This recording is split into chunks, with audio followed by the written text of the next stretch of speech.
Seattle rain doesn't start. Creeps. First a sound like a spoon in a glass far away. Then a thin mist finding every hole in my cheap umbrella before I do. I walked to the office with socks already wet. The lobby smelled like toner and damp wool. I hung my coat and realized I've lived like that coat for years, drying in a corner so I don't bother anyone. My phone vibrated. The caller ID said Grandpa Arthur. Grandpa Arthur said, "Sunshine, how's the car in this weather? Does it hold the road?" Something inside me snapped like a match. I said, "What car?" He paused long enough for the pause to make a sound. Grandpa Arthur said, "The blue one. I bought it for you. They didn't give it to you?" I leaned my back on the cool wall. Printer clicked. Someone sneezed. Inside I felt empty.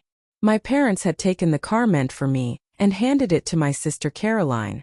No asking. No explaining. Just passing keys like a napkin. This wasn't about wheels. It was about the right to arrive dry. My name is Maya Ellis, 26. I process invoices in a fourth-floor office that never quite dries at the baseboards. In the Ellis house, family usually ended where Caroline's once began. My sister Caroline has a camera-ready laugh, the kind of curls people photograph, and a voice that turns "I want" into everyone's plan. I got "you'll manage." I did until "you'll manage" felt like a bruise no one sees. Only Grandpa Arthur Coleman heard me when I said, "I'm cold." After college I started my job and he said, "My granddaughter isn't walking miles in storms." He bought a new blue Mazda 3. Not fancy, honest and warm, the kind that smells like new plastic impossibility. He put it in my name, set up insurance and told my parents, "Give it to Maya." They gave it to Caroline. They didn't tell me. Every wet mile after that was a sentence they wrote for me. That evening I called him back. I said, "They gave it to Caroline. They said she needs it more." Grandpa Arthur exhaled, the sound of a cane, the sound of age. Then his voice turned firm. "We'll fix it." I loved that he said we. I also knew this time it had to be me. The bus was warm and smelled like wet cloth. Headlights made a chain of other people's decisions. I got off 1 block early to pass our driveway. The Mazda sat under a streetlight. Blue like lake water. Blue like a bruise. Blue like hope if you squint. My sister Caroline sat on the hood scrolling her phone. She twirled the keys on one finger like a ring she hadn't earned. Caroline said, "Cute, right? Grandpa has taste." I said, "That's my car." The word fell between us like a damp towel. Her smile didn't disappear, it dried. My mother Lila stepped onto the porch. The perfume arrived before the words. Mom Lila said, "Caroline needs the car more. She has obligations." I said, "I walked 2 miles in the rain to the bus. My obligations are work and rent." My father Edward spoke from behind the screen door without opening it. Dad Edward said, "Decisions made. Don't make a scene." People call it a scene when paper is about to speak louder than habit. I went upstairs and lay on the carpet. It held a little moisture, like it remembered everyone who walked on it. Downstairs I heard Caroline's loud party laugh, Dad Edward's cough laugh, Mom Lila's heels, the garage door, and then nothing. Silence tastes different when it belongs to someone else. In the morning I asked Grandpa Arthur for the only thing I needed, documents. He opened an old drawer that squeaked like honesty and gave me a folder. Bill of sale, date, dealer, VIN, purchaser, Maya Ellis. Title application, my name, my address. Insurance. Primary driver Maya. Effective the day of purchase. Ink doesn't flinch. Ink is fair. I scanned the pages at the public library. I saved them safely, no tech names, just clear labels for me to remember later. People think revenge is loud. Often it's quiet, like a simple label that says, "Title Maya copy."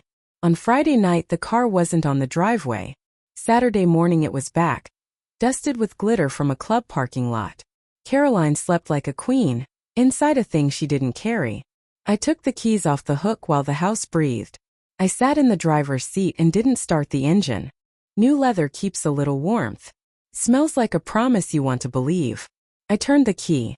The engine answered like a cat that actually likes you. The first right turn felt like finishing a sentence I was never allowed to say.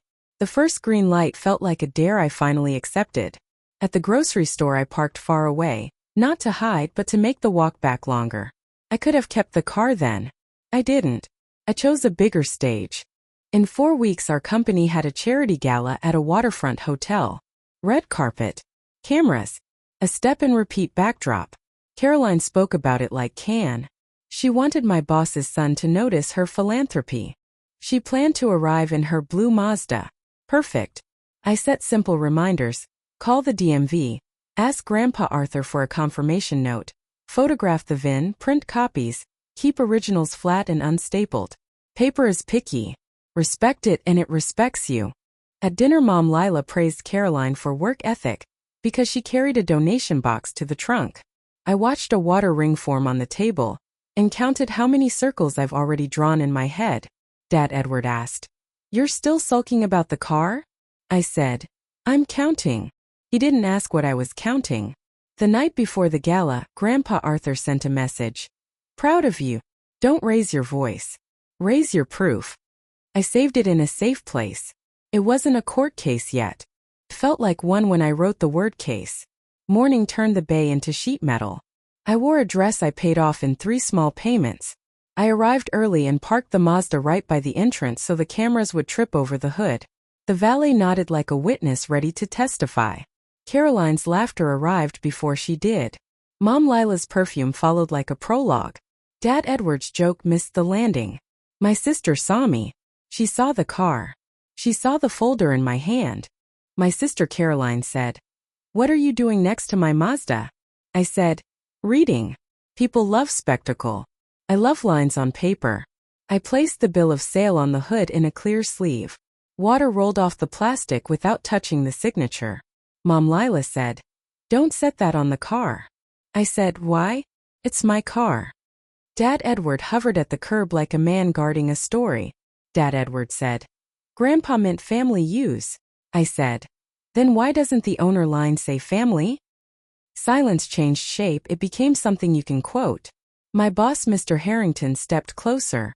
Reading without touching. Mr. Harrington said, "Look straight forward." His son said nothing, which helped. Caroline's smile thinned. My sister Caroline said, "Grandpa wanted me safe at night. You don't go anywhere." I said, "I go to work. Every day counts." My sister Caroline said, "Even if he wrote your name, he told me I could use it." I said, "Use is not own." The valet cleared his throat like a small gavel. The valet said, "Ma'am, do you want the key fob now?" I said, "Not yet. The show isn't over." Mom Lila said, "Let's discuss this inside. Privately." I said, "Privately is how I ended up walking in storms. Today is public." I showed a simple DMV printout. VIN matched, title scheduled to mail to my address. I traced the line with my finger. I said, "The state doesn't do family moments. The state does names."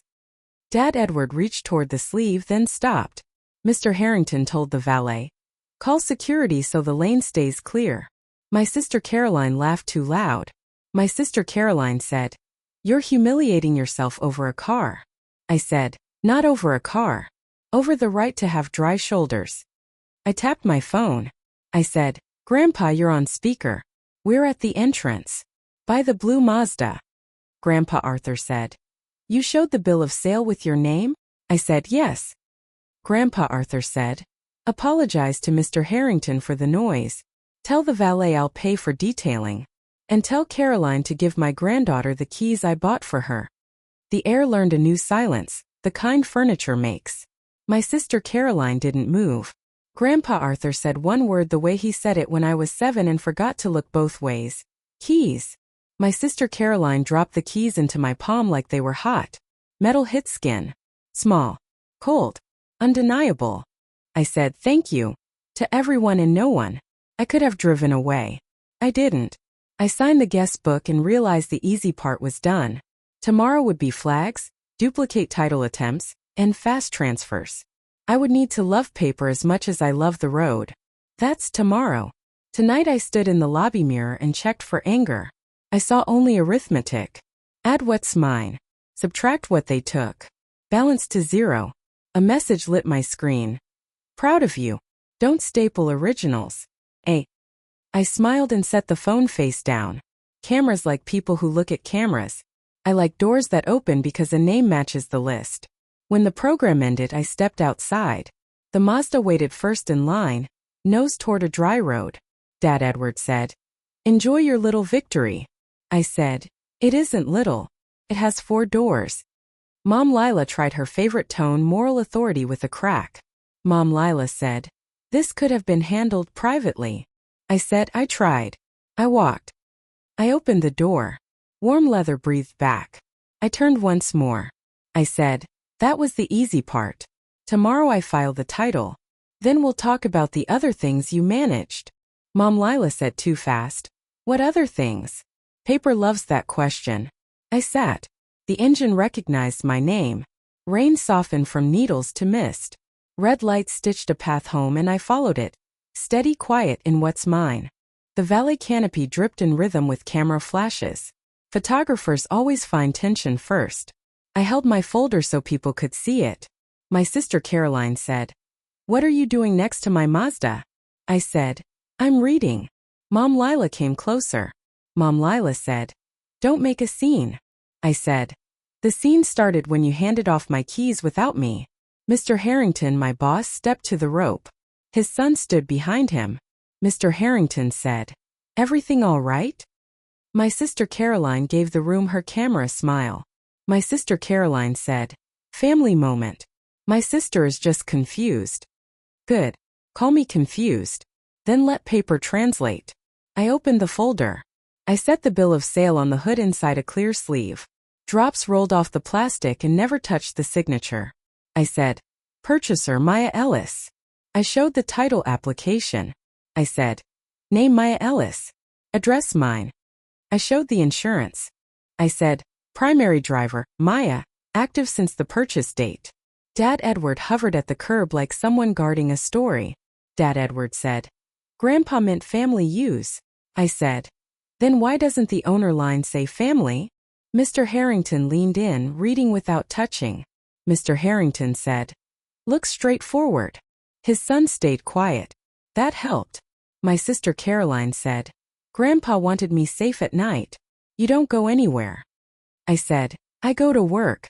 Every day is somewhere."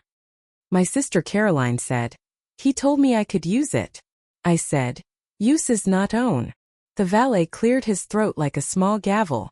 The valet said, "Ma'am, do you want the key fob?" I said, "Not yet. The show isn't over." Mom Lila said, "Let's discuss this inside. Privately." I said, "Privately is how I walked in storms. Today is public." I held up a simple DMV printout. VIN matched, title set to mail to my address. I traced the line with a finger. I said, "The state doesn't do family moments. The state does names." Dad Edward reached toward the sleeve and stopped. Mr. Harrington told the valet, "Please keep the lane clear." Security drifted closer. My sister Caroline laughed too loud. My sister Caroline said, "You're humiliating yourself over a car." I said, "Not over a car. Over the right to have dry shoulders." I tapped my phone. I said, "Grandpa, you're on speaker. We're at the entrance by the blue Mazda." Grandpa Arthur said, "Did you show the bill of sale with your name?" I said, "Yes." Grandpa Arthur said, "Apologize to Mr. Harrington for the noise. Tell the valet I'll pay for detailing. And tell Caroline to hand my granddaughter the keys I bought for her." The air turned into furniture. My sister Caroline didn't move. Grandpa Arthur said one word. The way he used it when I was 7 and forgot to look both ways. Keys. My sister Caroline dropped the fob into my palm like it burned. Metal kissed skin. Small. Cold. Undeniable. I said, "Thank you." Security stood by, quietly making space. Mr. Harrington nodded. Mr. Harrington said, "Enjoy your evening." I handed the fob to the valet podium. I said, "Please log this plate under Ellis." The valet said, "Already did when you arrived." Inside, the lobby mirror checked my face for anger and found only math. Add what's mine. Subtract what they took. Balance to 0. When the program ended, I walked back to the lane. The Mazda waited first, nose pointed at a dry road. Dad Edward said, "Enjoy your little victory." I said, "It isn't little. It has 4 doors." Mom Lila tried her favorite tone moral authority with a crack. Mom Lila said, "This could have been handled privately." I said I tried. I walked. I opened the door. Warm leather breathed back. I turned to them once more. I said, "That was the easy part. Tomorrow I file the title. Then we'll talk about the other things you managed." Mom Lila asked too fast. "What other things?" I didn't answer. Headlights stitched a red line home. I followed it, steady, quiet in what's mine. Houses choose who they love at 2 a.m. I woke to an empty key dish. I moved to the window. Blue taillights glowed at the end of the block. I knocked on my neighbor's door. Mrs. Patel opened before her porch light finished warming. I said, "May I see your doorbell camera?" Mrs. Patel said, "Of course." We scrubbed back. There was Caroline's ponytail. There was my car.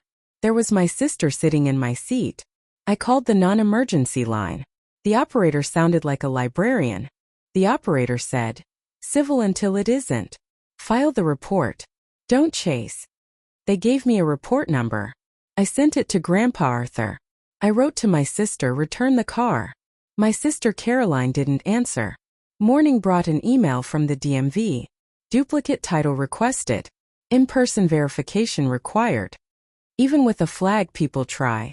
A title service called me. A woman said, "This is Cascade Title. Someone asked for a fast transfer on a Mazda. Name didn't match yours." We declined and forwarded it to DMV fraud. I thanked her. I wrote her name and time on a sticky note and laid it on my folder. My sister Caroline texted, "You don't even need a car." "I do." I replied, "Police report filed. DMV flag. Fraud unit notified." My sister Caroline wrote, "You hate family." I saved the thread. I didn't argue. I saved. Grandpa Arthur arrived without knocking. Grandpa Arthur said, "File a hold so no one can move the vehicle. Tie the civil to the criminal." Calmly. I said, "I filed the civil this morning." The clerk stamped it. He looked at me the way people look at a finished house. Grandpa Arthur said, "Good. Now we show them what paper is for." We went to the DMV together. Clerk Marisol recognized the folder. Clerk Marisol said, "Your duplicate is blocked. The other request is flagged for in-person ID and fraud review." I said, "Please add a remark. No changes without the original bill of sale." Clerk Marisol said, "I can add that." She did. She looked certain. By late afternoon, Mom Lila called from an unfamiliar number. Mom Lila said, "You called the police on your sister?" I said, "I reported theft of my property." Mom Lila said, "Family doesn't do that." I said, "Family doesn't steal titles." The pause was long enough to cool tea. Mom Lila said, "Come to dinner at 7. We'll fix this." I packed my folder. On top I laid a simple checklist. Bill of sale, original and copies. Insurance. DMV verification notice. Title service call note. Police report number. Neighbor's doorbell still. And one line in ink. Keys belong to names. The porch light was on when I arrived. Through the window I saw 3 shapes at the table. One chair empty. My chair. My hand found the handle. Behind me, a car turned onto our street. Blue paint. Soft headlights. An engine I knew by heart. It slid into the driveway like it owned the concrete. My sister Caroline stepped out with a white envelope. My sister Caroline smiled the way people smile when they think paper will save them. My sister Caroline said, "It's over. I fixed it." She lifted the envelope so I could see the seal. DMV. Inside, Mom Lila adjusted a place setting, 3 forks, 1 knife and no napkin at my spot. Dad Edward stood without standing up. My sister Caroline tapped the envelope against her palm. Twice. My sister Caroline said, "Sign here and we can be a family again." I took the envelope. It was warm from her hand. Through the paper I saw the rectangle where a form waited for my name to surrender. I said, "Families have signatures." "So do I." I slid a finger under the flap. The glue gave like a lie that practiced too long. I opened the page. I read the first line. And I forgot to breathe. The paper rasped dry. Glue and ink. Porch light on white. At the top it said, "Release of interest." Below it said, Owner Maya Ellis. Under that sat my signature, nighttime date, not my hand. I said, This is forged. My sister Caroline said, It's a formality. Just sign again properly and we're done. Mom Lila said from behind the glass, Come inside. We'll talk like family. Dad Edward stood at the table like a barricade. I flipped the page. A photocopy of a power of attorney with my name. The stamp leaned sideways like it was pressed on a knee. I said, Where did you get this? My sister Caroline said, We have people. It's faster. Mom Lila said, Stop making a scene. We decided this for the family. Dad Edward said, Sign it. Dinner's getting cold. The kitchen clock ticked too loud. Hot oil and vinegar drifted into the doorway. At my place setting there was still no napkin. I laid my documents beside theirs, bill of sale and insurance. I said, These are mine. This is the law. My sister Caroline said, You're hurting me. I said, You took my keys in the night. Mom Lila raised her hands. Mom Lila said, Sit. We can fix this without police. I said, The police already know. Dad Edward said, You're embarrassing us in front of neighbors. A hinge squeaked across the street. Mrs. Patel stepped out with a watering can. She looked over and gave me a small nod that meant I'm here. I pulled out my phone. I said, I'm calling Grandpa Arthur. He can hear this himself. 2 short rings. Grandpa Arthur answered. Sunshine, I'm on. I said, I'm holding a release of interest with my name and a fake signature. There's a fake power of attorney. Grandpa Arthur said, Do not sign. Tell them this is coercion and fraud. I'm on my way. My sister Caroline's shoulder jumped. My sister Caroline said, It isn't coercion. It's family. I said, Family doesn't bring a forged release and ask for a peace signature. Dad Edward said, You'll regret this, Maya. I turned toward the door. I said, We speak with witnesses. I called across the street. Mrs. Patel, are you home? Mrs. Patel said, Yes. I saw your sister take the car last night. I can confirm. Mom Lila pressed her lips together. Mom Lila whispered, Lower your voice. I said, I don't need to lower my voice. I need the paper to be right. I laid the pieces on the steps. On top, release of interest. Below, my name written by someone else. Beside it, the fake power of attorney with a crooked seal. Beside that, my real documents. I said, One last time. Return the car. Say we were wrong. We'll go inside and just eat. My sister Caroline said, No. Dad Edward said, No one is returning anything. Headlights cut the street. Brakes whispered at the curb. Grandpa Arthur stepped out. His cane tapped once. Period at the end of a long sentence. Grandpa Arthur said, Good evening. He looked at the paper. Grandpa Arthur said, Who put this in my granddaughter's hand? No one answered. Only the kitchen clock counted a long second. Grandpa Arthur said, Get that off the steps. Now, tomorrow we go to fraud. Tonight you return the keys in the car. My sister Caroline clutched the envelope. My sister Caroline said, I'm not giving it back. Grandpa Arthur looked at me. Grandpa Arthur said, Calm. Call. I dialed the number I'd been given this morning. The dispatcher's voice was even. I said, Forged documents. Pressure to sign at my home. We have a witness. The dispatcher said, Unit en route. My sister Caroline moved toward the blue Mazda. My sister Caroline whispered, If you love us, don't do this. I said, If you loved me, you wouldn't bring this paper. A siren rolled over the hill, soft to sharp. Dad Edward stepped forward. Dad Edward said, Leave your grandfather out of this. We'll handle it ourselves. Grandpa Arthur said, You already handled it, without her. Now the law will. A breeze lifted the page.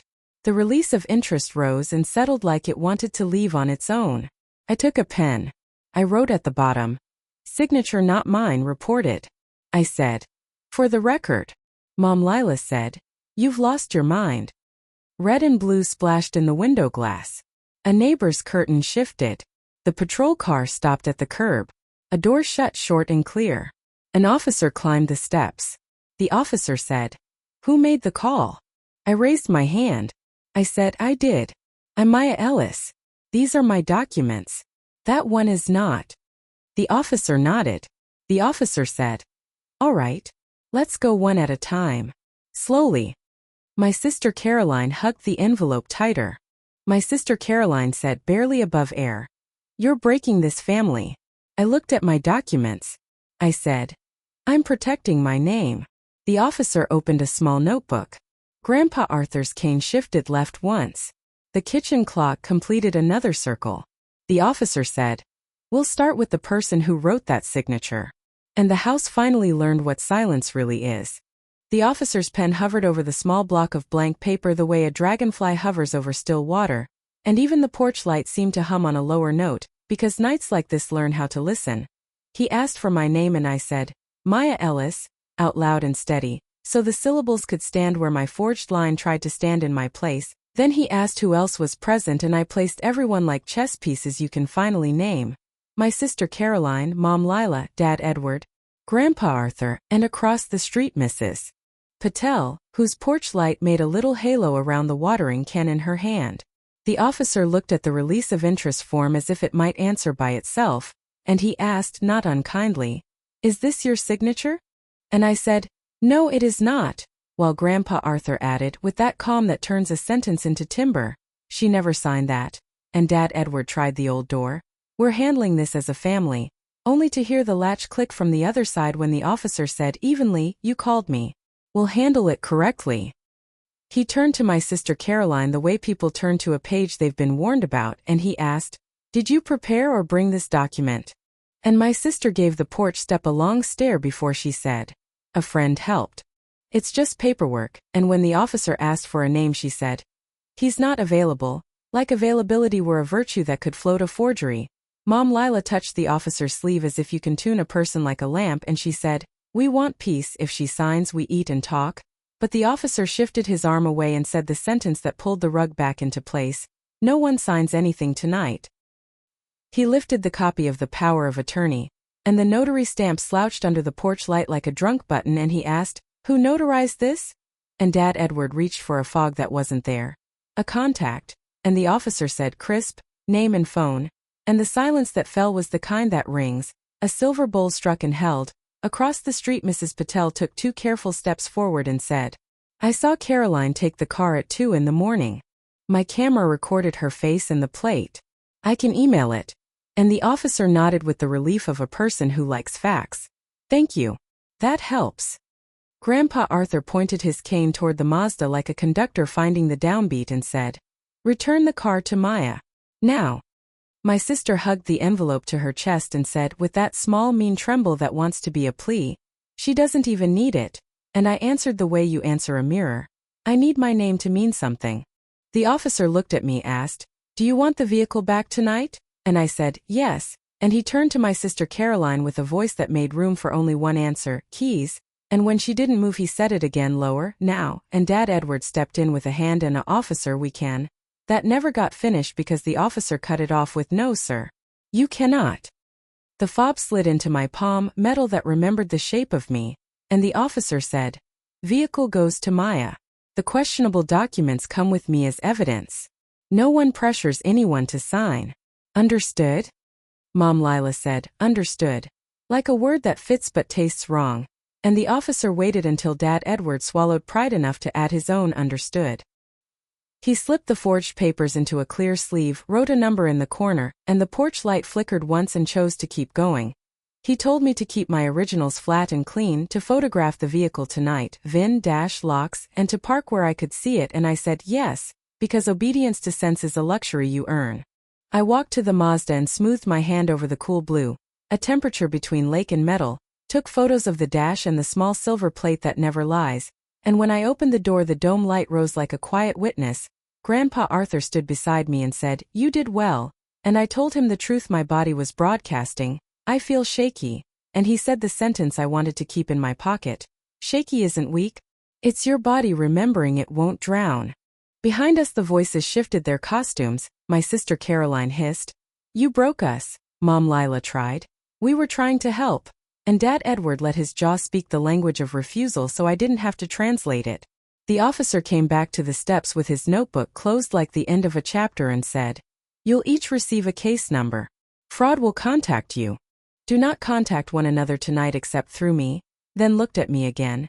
"Ma'am, lock it, move it by morning." And I said thank you, because gratitude for boundaries also counts as proof.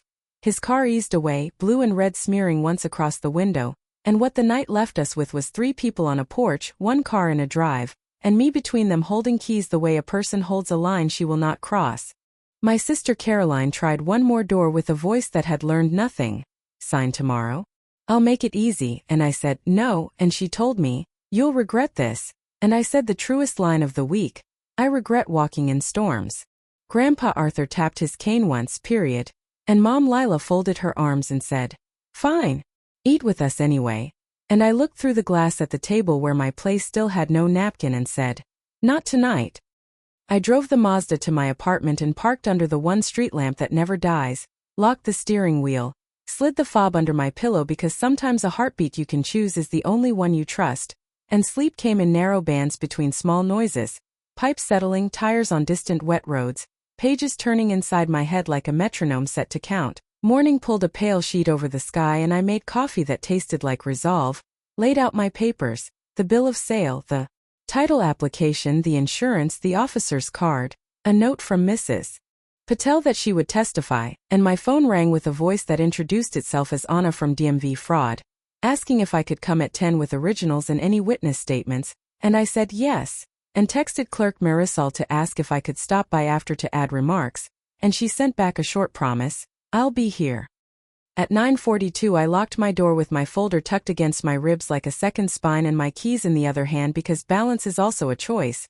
The seat remembered me, the engine started like a promise kept, and when I turned off my block a black SUV pulled out behind me. No signal, tinted windows, that coy push-pull of close then slack like a hand that won't admit it's reaching. My phone breathed once on the passenger seat, a text from an unknown number. "We can still make this easy." And I did not answer because there are kindnesses that only look like shortcuts from far away. The fraud unit building wore its glass like a neutral face. A guard lifted a hand, a badge reader blinked, and the SUV slid past without signaling, stopping at the far curb with its engine idling like a secret you feed. I parked where the camera could see me, locked twice, checked the reflection in the door, my face, the blue behind me, the shadow of a vehicle that pretended it was just another morning, and I walked inside. Cool air and the smell of paper and toner in good order, to the desk, where a voice asked, "Are you Maya Ellis?" And I said, "Yes," and the voice said, "Anna will see you now." I turned once through the glass and watched the SUV's engine tremble and then go still, the way threats sometimes practice patience, and then I left the street to its own weather and followed the corridor to a room with a table, 2 chairs, a recorder that hadn't yet been turned on, and walls the color of compromise. Anna shook my hand and said, "Let's start from the beginning." And I set my folder down in the center like a heart I was willing to open. From the hallway a printer coughed a page to life. Inside me something steadier did the same.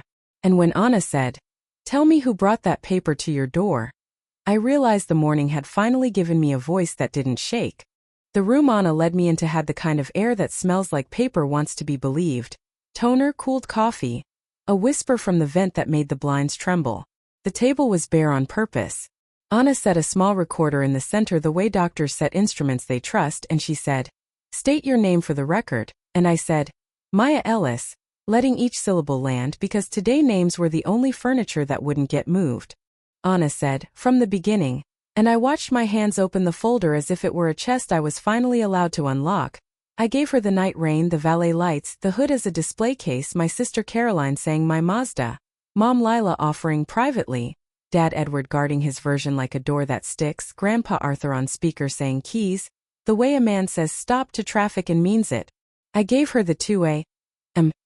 Hush, the blue taillights leaving Mrs. Patel's camera with my sister's ponytail, the duplicate title email, the title service call, the dinner invitation with the empty napkin space, the envelope with DMV on the flap, the release of interest that wore my name like it had paid for it. Anna didn't interrupt, she cataloged. Anna said, "Place each original by type," and I laid them out in a patient grid, bill of sale with the dealership's crisp font, title application with my address that hasn't changed, insurance binding me to the wheel, the officer's card, Mrs. Patel's written note, the printed still where my sister's face is caught by a porch light that won't lie. Anna put on thin gloves, the kind that make paper feel like skin. She photographed the signatures, the dealership stamp, the VIN block, the dates that matched and the dates that betrayed themselves. The door opened without drama. Grandpa Arthur stepped in with the careful pride of someone bringing his heart into the room and said, "I'm here." And Anna nodded him into the chair to my left, her eyes never leaving the line where my forged life tried to be mine. Anna said, "I'm calling the title service now," and put her desk phone on speaker. A woman answered with the same voice I'd heard yesterday, and Anna said, "Please confirm, you declined a fast transfer on a Mazda because the name didn't match Maya Ellis?" And the woman said, "Confirmed. We forwarded details to fraud," and Anna said, "Thank you, we'll request the call log." And I watched the word confirmed enter the room like a clean warm coat. Anna dialed again. Anna said, "DMV Maine, this is fraud. I need a VIN hold and a statewide remark." And when Clerk Marisol's voice came through like a light you recognize, Anna said, "Add. No duplicate title, no transfer, no release of interest accepted without in-person ID and original bill of sale. Owner contact. Maya Ellis only. Note an active fraud investigation." Clerk Marisol said, "Added." And I breathed in a way I hadn't since I learned how to spell rain. Anna asked for the envelope. I told her the officer had it. She called the station, gave the case number, and asked that the forged release of interest and the power of attorney be transferred to fraud for analysis. The officer I'd met last night came on the line for a moment, steady as a bookend, and said, "On their way." And Grandpa Arthur cleared his throat like gratitude you don't want to embarrass. Anna turned the recorder a little toward me. Not to threaten but to invite truth to sit where it belongs. Anna said, "You understand potential charges. Attempted title fraud, forgery, possibly false notarization, unauthorized use of a motor vehicle. You also understand you'll be told not to contact the other parties." I said, "Yes," and the word felt like the right size. Anna said, "We'll take your sworn statement. Then we'll invite the other parties to provide theirs," and Grandpa Arthur said very evenly, "They'll say family," and Anna answered, "The system says owner." And for a second the room was perfect, 2 sentences that solved an equation. We began the slow work of speaking everything I had already lived.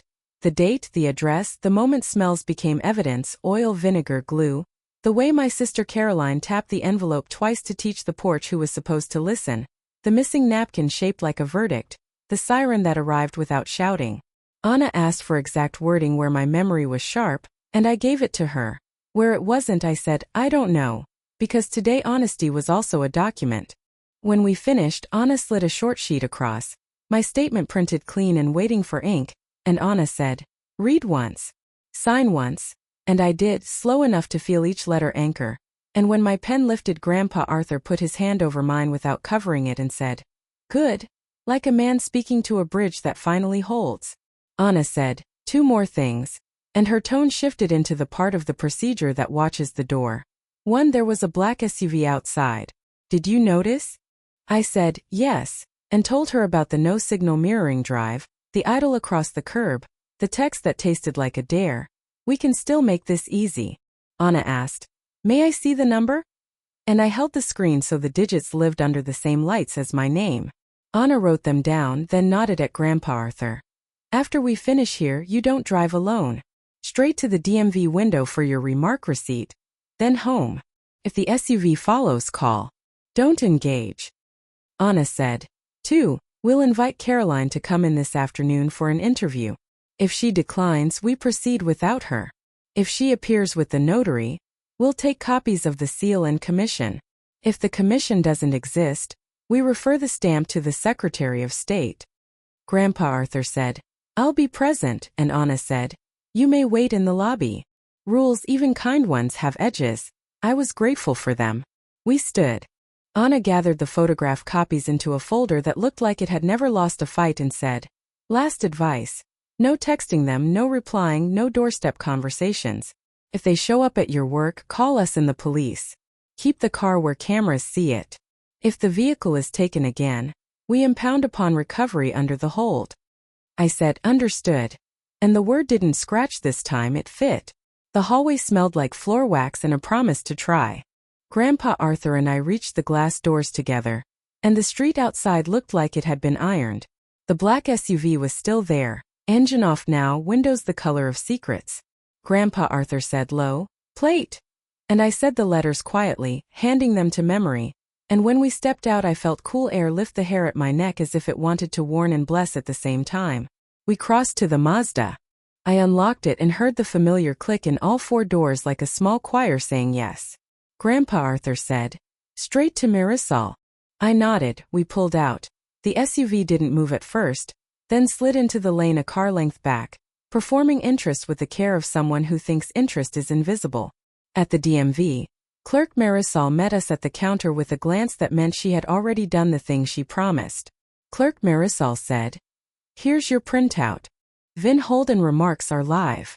Any attempt will ping fraud before it leaves the desk." I thanked her in the way you thank sturdy beams. Clerk Marisol said, "Do you want me to notarize your statement of ownership for your file? It's optional." I looked at Grandpa Arthur. He gave me the kind of nod that hands you the pen, and Clerk Marisol said, "Right here. Slow is fine." I signed my name for myself. We walked back out into a noon that had decided to be silver. The SUV had moved to the far end of the lot like a thought you refused to finish. Grandpa Arthur said, "Home." I said, "Home." The drive was ordinary in the way life earns. Lights changed, crosswalks worked. A cyclist lifted 2 fingers at a stop sign and I lifted mine back, because small obediences are the opposite of what brought me here. We parked under my faithful street lamp. We sat for a beat without turning off the engine because endings and beginnings sometimes need the hum.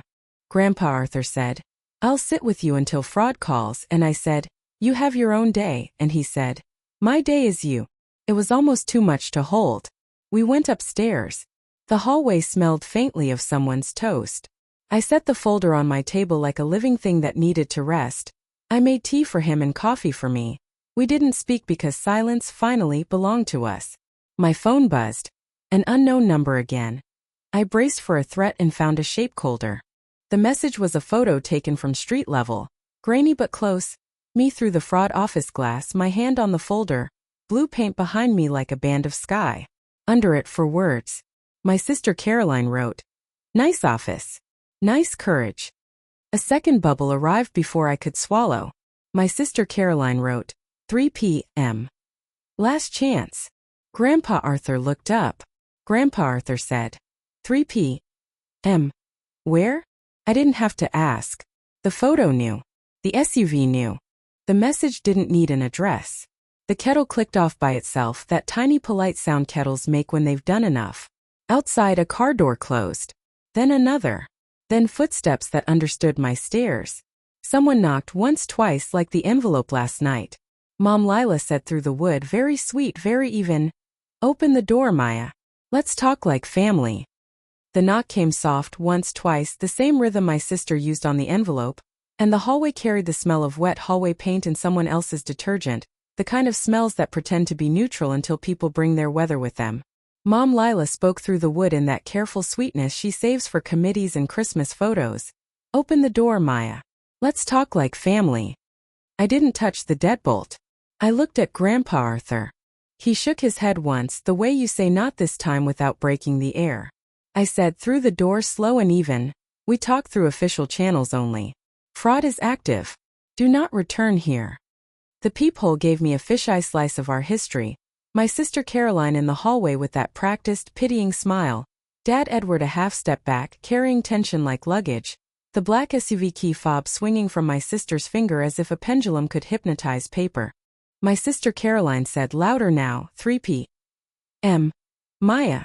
Last chance. Sign and we're done. Dad Edward added the weight he thinks counts. "You're humiliating us." Mom Lila slid in the soft knife. "Let us in, neighbors don't need a scene." I set my phone to record and placed it on the entry table like a witness who doesn't blink. I said, "Do not contact me except through fraud or the police. Leave my door." Grandpa Arthur dialed and spoke in the voice he uses for formality. "Anna, it's Arthur Coleman. They're at her apartment door. Unwanted contact." I could hear Anna's calm through the tinny speaker. Anna said, "Do not open. I'm calling the station. A unit will issue a trespass warning. Stay recording." The second knock had impatience in it. The peephole bent faces into ovals. My sister Caroline leaned close enough that her breath fogged the glass. My sister Caroline said, almost whispering, "You think paper will love you back? Sign or I'll make this ugly." Grandpa Arthur said low, "For me only. Paper doesn't love. It remembers." And it was odd comfort, like rails under a train. Cold, necessary, true. Footsteps climbed from below. Neighbors, I heard a child ask, "Why are they so loud?"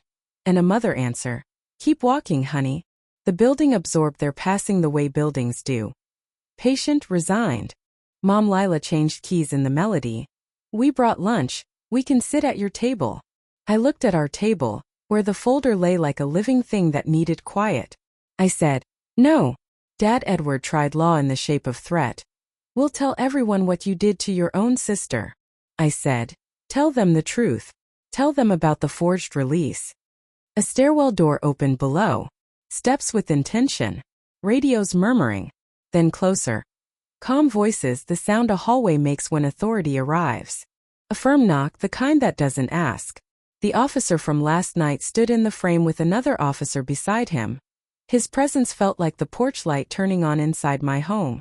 The officer said through the door, "Miss Ellis, it's me. Are you safe?" I said, "Yes." "Recording." The officer said to the hall, "Step back from the door, please." Silence folded around the command. I opened the deadbolt in the chain, just enough for procedure to breathe, and then set both back in place. The officers didn't ask me to open wider. Respect has dimensions. The officer addressed my mother first, even measured. "You are being issued a trespass warning for this address. Do not return. Future contact must go through fraud or counsel." Mom Lila tried a smile that didn't fit her mouth. "We're just family." The officer said, "Tonight you're complainants and respondents. Family is not the rule we enforce." Dad Edward said, "She's making us criminals." The officer said, "Your choices did that work. This is a warning. The next visit is charges." My sister Caroline laughed, a short, bright note that sounded like glass. "You think I'm scared of a clipboard?" The officer said, "Ma'am, sign here to acknowledge you understand the warning. Refusal is noted." Paper scratched. Pens clicked. The hallway leaked its tension like steam. Anna called back while the officers finished. Anna said, "We reached their phones, they've declined interviews. We'll move forward without them. Stay put for 15 minutes after the officers leave. Then you may go about your day." Grandpa Arthur touched the doorframe like a man blessing a threshold. Grandpa Arthur said, "Easy now." I nodded, though he couldn't see it. Easy is not soft. Easy is deliberate. The officer slid a small white copy under my door, the way you slide a note in class when the teacher is looking the other way. The officer said, "Call if they return. We'll patrol the block for a bit." I said, "Thank you." The officer said, "Fraud will be in touch. Keep the vehicle visible." The elevator swallowed their footsteps. The hall went back to being a hall. I turned off my recording. My sister Caroline's text lit the phone, 3 dots. Then the message like a hiss that wanted to be silk. "You think you won? Free P.M. I made Grandpa Arthur breakfast at noon, eggs, toast, the polite coffee my grandmother taught me to make. And while he ate like it was a day that deserved steadiness, I put fresh paper in the folder. The trespass warning. A short note where I wrote, "I will not open doors for threats." A line beneath that where I wrote, "Keys belong to names." At 2:50 the street settled into that strange quiet cities get when something is about to decide itself. I stood at the window and watched dust float like slow confetti in the slant of light. And I thought about all the ways people try to rename you when your name stands in the way of their convenience. I did not put on shoes. I did not put on fear. At 3:01 the black SUV slid to the curb with a politeness so sharp it cut. My sister Caroline got out in a blazer that tried to be a plan.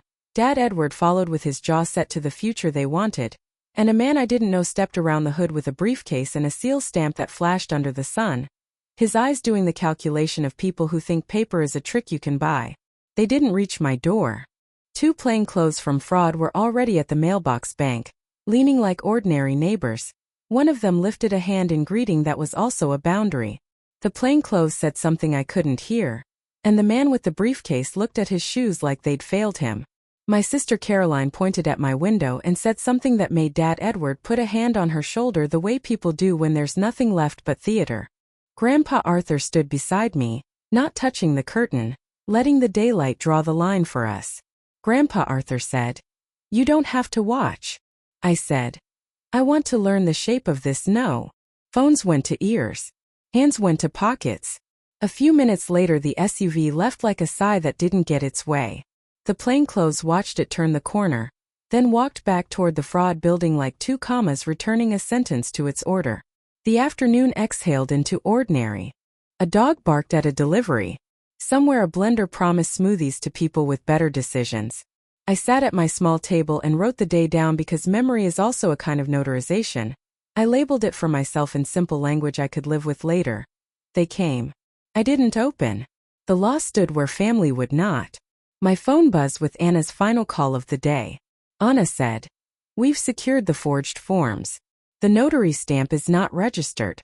We're referring that piece to the Secretary of State.